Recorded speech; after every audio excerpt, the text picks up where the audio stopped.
हामी कसरी सुन्छौं, सुन्ने प्रक्रियामा कुन कुन अङ्गले कसरी काम गरिरहेका हुन्छन्, फरक फरक आवाज कसरी चिनिन्छ भन्ने विषयमा आजको हेल्थ टिप्समा विस्तृत रूपमा जानकारी दिन गइरहेको छु।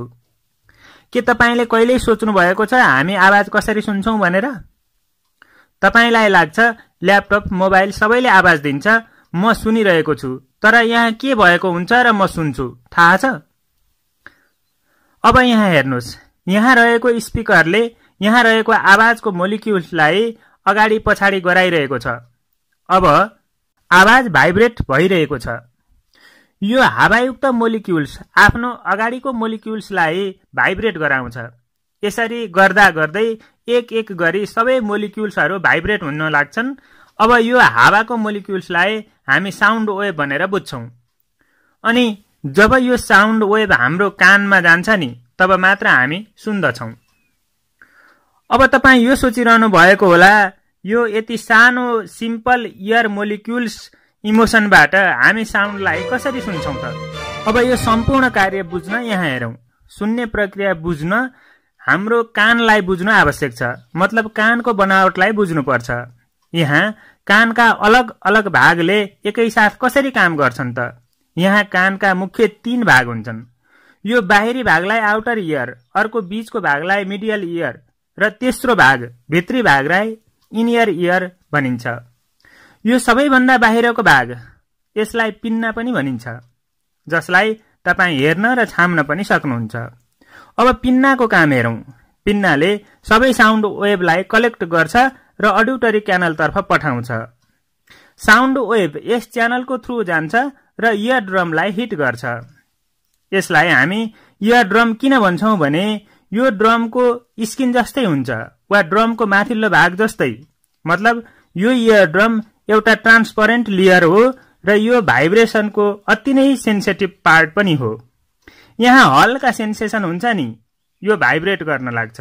यानी कि इयर मोलिक्युल्स अडिटरी क्यानल भित्र भाइब्रेसन गर्छन् र इयर ड्रमलाई स्ट्र्याक गर्छन् नि, यो इयर ड्रम पनि भाइब्रेट गर्न लाग्छ।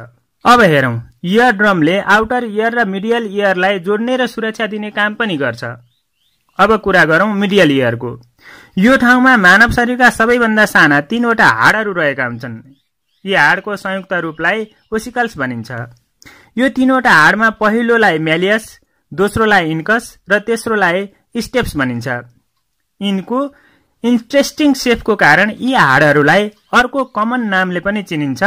पहिलोलाई ह्यामर, दोस्रोलाई एन्विल र तेस्रोलाई स्टेप्स। स्टेप्स त्यो चीज हो नि जुन हामी घोडा चढ्दा त्यसैमा टेकेर चढ्छौं। अब यहाँ हेरौं, जब इयर ड्रम भाइब्रेट गर्छ नि, त्यसको साथसाथै ओसिकल्स पनि भाइब्रेट गर्न लाग्छ। अब ओसिकल्सको काम यो भयो कि जुन साउन्ड इयर ड्रमबाट आउँछ यसलाई इनियर इयरतर्फ ट्रान्सपोर्ट गर्नु। तर यसको मेन काम यति मात्र होइन। यसको अर्को मेन काम भनेको साउन्ड वेभ प्रेसरको एम्प्लिफाई गरेर साउन्ड इन्क्रिज गरी इनियर इयरमा पठाउनु पनि हो। अब तपाई यो सोचिरहनु भएको होला, यहाँ साउन्ड वेभलाई किन बढाउनु पर्यो? तपाई यो हेल्थ टिप्स हेर्दै हुनुहुन्छ र सब्स्क्राइब गर्नुभएको छ भने तपाईलाई विशेष धन्यवाद। यदि सब्स्क्राइब गर्नुभएको छैन भने तल रहेको रातो सब्स्क्राइब बटनमा एकपटक क्लिक गर्नुहोस् र नजिकै रहेको बेल आइकनमा पनि क्लिक गर्न नबिर्सनुहोला, किनभने नयाँ हेल्थ टिप्स आउने बित्तिकै पहिला तपाईले हेर्न पाउनुहुनेछ। अब यहाँ हेर्नुहोस्, यो भित्री कानमा एक किसिमको लिक्विड हुन्छ, हावा होइन।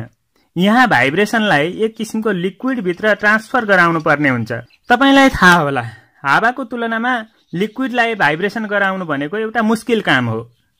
तपाई हावामा मजाले हात हल्लाउन सक्नुहुन्छ, तर त्यही हात पानीभित्र हल्लाउन मुस्किल हुन्छ। हो त्यस्तै त्यहाँ पनि लिक्विडलाई हल्लाउनु छ, त्यसैले यहाँ हाई प्रेसरको जरुरी पर्छ। त्यो त्यही काम गर्न सजिलो पार्छ हाम्रो ओसिकल्स। इनफ्याक्ट हाम्रो ओसिकल्सले यो साउन्डको प्रेसरलाई 20 गुणासम्म बढाउन सक्छ। अब तपाई सोचिरहनु भएको होला, त्यो कसरी? यहाँ हेर्नुहोस्, यो हुन्छ ओसिकल्सको बनावटको कारण। हेर्नुहोस् त, यहाँ स्टेप्सको एरिया कम्पेयर टु इयर ड्रमको तुलनामा एकदम सानो छ। फोर्स यसरी आउँछ कि इयर ड्रमबाट स्टेपसम्म यो कन्सन्ट्रेट हुँदै जान्छ ठूलोबाट सानो ठाउँपट्टि। तपाईलाई थाहा छ, एउटा सीएम फोर्स एउटा सानो ठाउँतिर जब जान्छ तब प्रेसर बढ्दै आउँछ।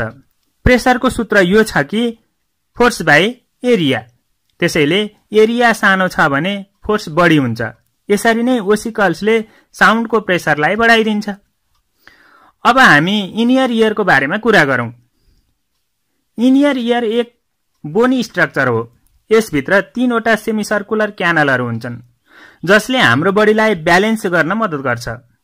तपाईं हिँड्नुहोस्, दौडनुहोस् वा नाच्नुहोस्, सबै बेलामा यसले नै हाम्रो शरीरलाई ब्यालेन्स बनाइराख्छ र लड्न दिँदैन। यसले सुन्नमा कुनै भूमिका गर्दैन। त्यसैले सेमी सर्कुलर क्यानल भित्र हामी नजाउँ। सुन्न मद्दत गर्ने त यो तलको वस्तु जुन शंखे किरा जस्तो देखिएको छ, यसलाई हामी कक्लिया भन्छौं। अब यसको कार्य हेरौं। कानमा बाँकी यी भाग जति भाइब्रेट गरे तापनि यो इलेक्ट्रिकल सिग्नलमा कन्भर्ट हुँदैन र हाम्रो ब्रेनमा जाँदैन, तबसम्म हामी सुन्दैनौं। अब यही चीज कक्लिया भित्र हुन्छ। हेरौं, जब स्टेप्सले यसरी कक्लिया भित्र हान्दछ तब यो भित्र रहेको फ्लुइड इन्डोलिम्फ भाइब्रेट गर्न लाग्छ। अब कक्लियामा भएका स्पेशल सेल जसले यो भाइब्रेसनलाई इलेक्ट्रिकल सिग्नलमा कन्भर्ट गर्छ र यही इलेक्ट्रिकल सिग्नल अड्युटरी नर्भको माध्यमबाट हाम्रो ब्रेनमा जान्छ र हामी साउन्डलाई बुझ्छौं। यो कक्लियाको सेल एकदम शानदार हुन्छ जो यो इलेक्ट्रिकल सिग्नल बनाउँछ। यो एकदम सेन्सिटिभ हुन्छ। यसैको मद्दतबाट हामी सानो ठूलो म्युजिक वा गफ सब छुट्याउन सक्छौं र सोही अनुभवको आधारमा प्रतिक्रिया गर्छौं र व्यवहार अगाडि बढाउँछौं। यसरी हामीले सुन्ने प्रक्रिया पूरा हुन्छ। आजको हेल्थ टिप्स कस्तो लाग्यो? राम्रो लागेको छ भने लाइक, कमेन्ट र शेयर गर्न नभुल्नुहोला। हवस् त, धन्यवाद।